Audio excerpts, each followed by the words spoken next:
आर-टी-ईचा form भरलेल्या पालकांची प्रतीक्षा अखेर संपलेली आहे. आज दिनांक 10 एप्रिल 2026 रोजी आर-टी-ईचा निकाल जाहीर झालेला आहे. आर-टी-ईचा निकाल कुठे आणि कसा पाहायचा त्याबद्दल आपण या व्हिडिओमध्ये सविस्तर माहिती समजून घेणार आहोत. त्यामुळे हा व्हिडिओ शेवटपर्यंत नक्की पहा. आर-टी-ईच्या वेबसाईटवरती पालकांसाठी काही महत्त्वाच्या सूचना दिलेल्या आहेत. त्या सूचना अगोदर आपण समजून घेऊ. निवड यादीतील प्रवेशपात्र विद्यार्थ्यांना प्रवेश घेण्याची मुदत दिनांक 10 एप्रिल 2026 ते 20 एप्रिल 2026 पर्यंत आहे. निवड यादीतील प्रवेशपात्र बालकाच्या पालकांनी अर्ज भरताना जी कागदपत्रे नोंदविली आहेत त्या सर्व कागदपत्रांच्या मूळ प्रती म्हणजे ओरिजिनल कॉपी व साक्षांकित प्रती म्हणजे अटेस्टेड कॉपी घेऊन जाव्यात. तसेच आपल्याला मिळालेल्या अलॉटमेंट लेटरची प्रिंट त्यांच्या लॉग इनमधून किंवा पडताळणी समितीकडे जाऊन काढावी. पालकांनी आपल्याबरोबर आर-टी-ई पोर्टलवर असलेली हमीपत्राची प्रिंट देखील घेऊन जावी. आर-टी-ई ऑनलाईन प्रवेश प्रक्रिया सन 2026-27 या वर्षाकरिता निवड यादीतील प्रवेशपात्र बालकांच्या पालकांना त्यांच्या मोबाईलवर SMS प्राप्त होतील. परंतु पालकांनी फक्त SMS-वर अवलंबून न राहता आर-टी-ई पोर्टलवरील अर्जाची स्थिती या टॅबवर आपला अर्ज क्रमांक लिहून लॉटरी लागली आहे किंवा नाही याची खात्री करावी.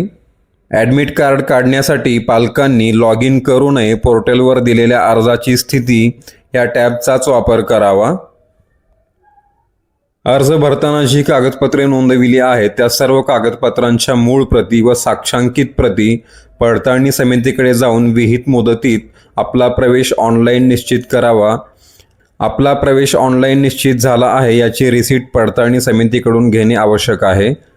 प्रतीक्षा यादीतील विद्यार्थ्यांनी अर्जाची स्थिती या टॅबवर आपला अर्ज क्रमांक लिहून प्रतीक्षा यादीतील आपला नंबर पाहावा.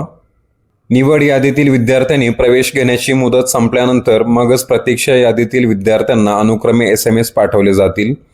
तर आता आर-टी-ईमध्ये निवड झालेल्या विद्यार्थ्यांची यादी कशी पाहायची त्याबद्दल आपण माहिती समजून घेऊ. आर-टी-ईच्या वेबसाईटवरती पुढे मूळ निवड यादी असा एक ऑप्शन दिलेला आहे. त्यावरती क्लिक करायचं आहे. त्यानंतर तुम्हाला वर्ष सिलेक्ट करायचं आहे. त्यानंतर तुमचा जिल्हा निवडायचा आहे. त्यानंतर सिलेक्शन लिस्ट 1 निवडायचं आहे आणि गो बटनावरती क्लिक करायचं आहे. त्यानंतर तुम्ही जो जिल्हा निवडलेला आहे त्या जिल्ह्यातील ज्या विद्यार्थ्यांचा नंबर लागलेला आहे ती पूर्ण यादी तुम्हाला इथं पाहायला मिळेल. मात्र ह्या यादीमध्ये तुमचा नंबर शोधणं हे थोडं कठीण आहे.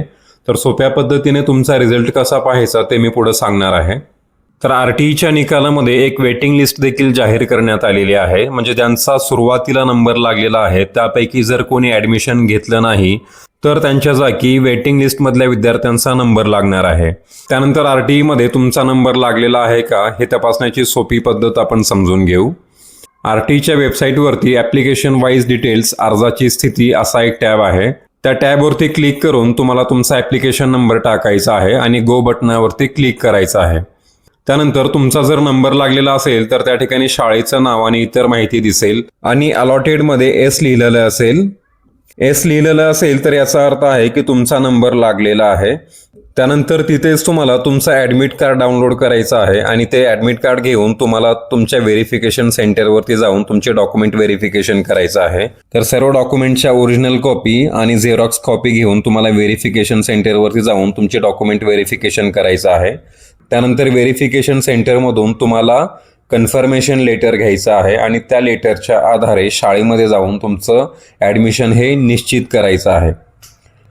तर अशा प्रकारे तुम्ही आर-टी-ईमध्ये तुमचा नंबर लागलेला आहे का हे तपासू शकता आणि त्याच्या पुढील सर्व प्रक्रिया करू शकता. आर-टी-ईबद्दल तुम्हाला काही प्रश्न असतील तर तुम्ही नक्कीच कमेंट बॉक्समध्ये विचारू शकता. व्हिडिओ उपयुक्त वाटला असेल तर व्हिडिओला लाईक करा, कमेंट करा, व्हिडिओ शेअर करा आणि आपल्या चॅनलला सबस्क्राईब करा. धन्यवाद.